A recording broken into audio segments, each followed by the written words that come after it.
Hello, मेरा नाम doctor Sangeeta Mishra है और आप मुझे देख रहे हैं मेरे अपने यूट्यूब चैनल पर। मेरे इस चैनल पर आप सबका दिल से स्वागत है। आज मैं बात करने वाली हूँ कि सर दर्द कैसे प्रिवेंट कर सकते हैं, होम्योपैथिक में उसका क्या स्कोप है। इसके पहले वीडियो में मैंने आपको बताया है सर दर्द क्या होता है और उसके कॉजेस क्या होते हैं, सर दर्द किन वजहों से होता है, तो आप उस वीडियो को भी गो थ्रू कर सकते हैं। है कि आप हेडेक को कैसे ट्रीट कर सकते हैं और प्रिवेंट कैसे कर सकते हैं। देखिए, ट्रीटमेंट के लिए अगर आपको हेडेक हो रहा है तो आपको अपने डॉक्टर को दिखाना है। वो डिसाइड करेंगे कि आपको किस टाइप का हेडेक हो रहा है, उसी के अकॉर्डिंगली उसको ट्रीटमेंट दिया जाता है।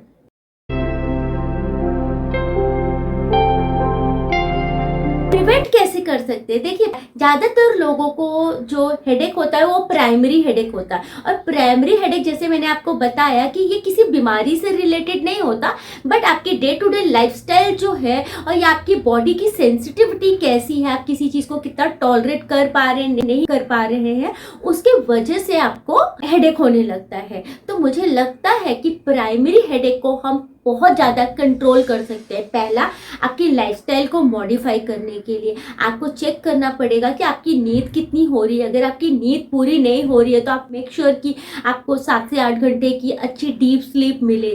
दूसरी चीज़ कि आप पानी बराबर से पी रहे हैं कि नहीं पी रहे हैं। हर दिन आपको 2 से 3 लीटर पानी अच्छे से पीना है।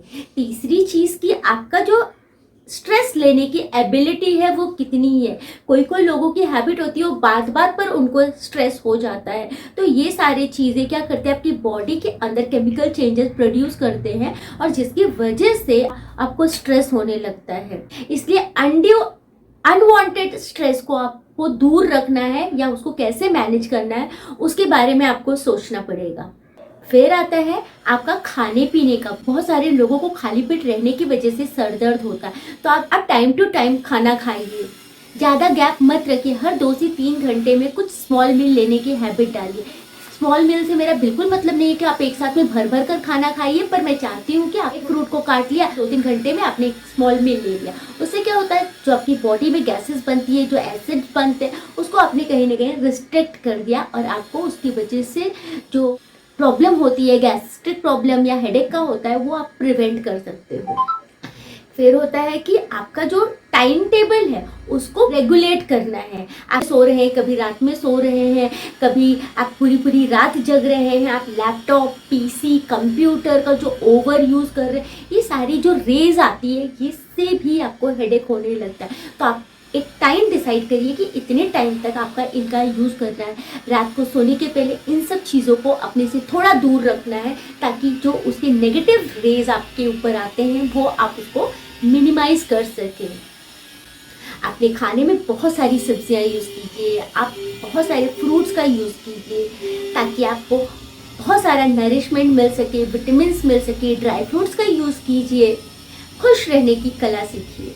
देखिए, क्या होता है, लाइफ जो होती है ना, उसमें अलग अलग मोड आते हैं और अलग अलग मोड अलग अलग तरीके से आपको आजमाते हैं, बट आप उसका सामना कैसे करते हैं, हंसकर करते हैं या रोकर करते हैं, वो आपकी जर्नी और आपको डिस्क्राइब करता है।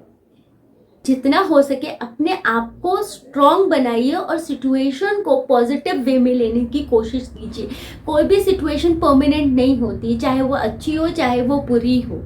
तो उसको पकड़ कर रख कर और नेगेटिविटी पैदा करने से कोई भी चीज़ सॉल्व नहीं होती है। अपने आप को शांत रख कर सल्यूशन ढूंढिए, सल्यूशन पर काम कीजिए, ना कि जो भी मिस्टेक्स आपने किया बार बार अपनी मिस्टेक्स को याद दिलाते रहना, अपने आप को रियलाइज करवाना, गिल्ट में ले जाना, वो कहीं से भी आपको हेल्प नहीं करने वाला है। बहुत सारे लोगों को धूप से, हीट से, सन से, आवाज़ से प्रॉब्लम होती है और उनको सर दर्द होने लगता है।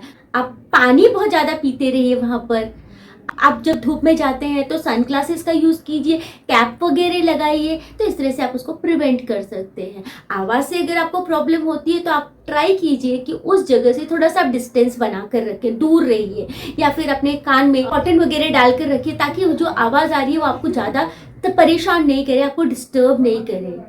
अपने मूड को हमेशा अच्छा रखने की कोशिश कीजिए। आप ऐसे लोगों के साथ में रहिए जहाँ पर आपको पॉजिटिविटी फील होती है। यहाँ ऐसे लोगों के साथ नहीं रहना है आपको जहाँ पर आप नेगेटिविटी, डिमोरलाइज होते हैं, आपका कॉन्फिडेंस लो किया जाता है। और अगर ऐसी सिचुएशन में आप रह रहे हैं तो आपको अपने आप को बैलेंस करना सीखना पड़ेगा। आप खुद को क्रिटिसाइज करने लगते हो। सिर्फ बाहर के लोग तो बाद में हमको क्रिटिसाइज करते हैं, डीमोटिवेट करते हैं। सबसे पहले तो हम खुद को अपने आप को डीमोटिवेट करने लगते हैं और क्रिटिसाइज करने लगते हैं लोगों का सुनकर। तो आपको जो बात अच्छी ना लगे और जो आपको लगता है कि आपके लिए गलत है, आप एक दायरा बनाइए। आपको उन सब बात को अपने अंदर नहीं जाने देना है। आप जानते हैं कि होम्योपैथिक में क्या स्कोप हो सकता है हेडेक के लिए।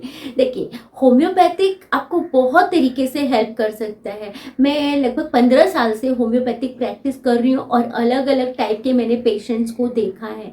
होम्योपैथिक अगर पर्सन जो है अपनी हिस्ट्री सही से देता है, अपने बारे में सही से बताता है, अपनी बीमारी के बारे में सही से बताता है, तो उसके अकॉर्डिंगली एक सही दवाई ढूंढकर उसको दी जाती है जो बहुत ज़्यादा उसको हेल्प करती है। जैसे किसी पेशेंट को माइग्रेन का प्रॉब्लम है, तो अब मैंने जैसे आपको बताया माइग्रेन हो सकता है, किसी को धूप से हो सकता है, किसी को चॉकलेट खाने की वजह से हो सकता है, किसी की नींद ना पूरी हुई हो उसकी वजह से हो सकता है, जो भी कॉजेज है। तो हमको उसकी कॉज को पकड़ना होता है, फिर उसका नेचर और बिहेवियर उस डिजीज के प्रति कैसा है उसको अंडरस्टैंड करना होता है। ये सब चीज़ों को स्टडी करके एक दवाई दी जाती है, जो दवाई उस पेशेंट के माइग्रेन को धीरे धीरे जड़ से ख़त्म कर देती है। मैं आगे की वीडियो में माइग्रेन की कुछ केसेस भी आपसे डिस्कस करूंगी, जिसमें आपको और ज़्यादा जानकारी मिलेगी और आपको समझ में आएगा कि होम्योपैथिक किस लेवल से काम कर सकती है और किस तरह के रिजल्ट्स ला सकती है। Thank you so much for watching मी। अगर आपको मेरा वीडियो अच्छा लगा तो मेरे चैनल को लाइक और सब्सक्राइब कीजिए।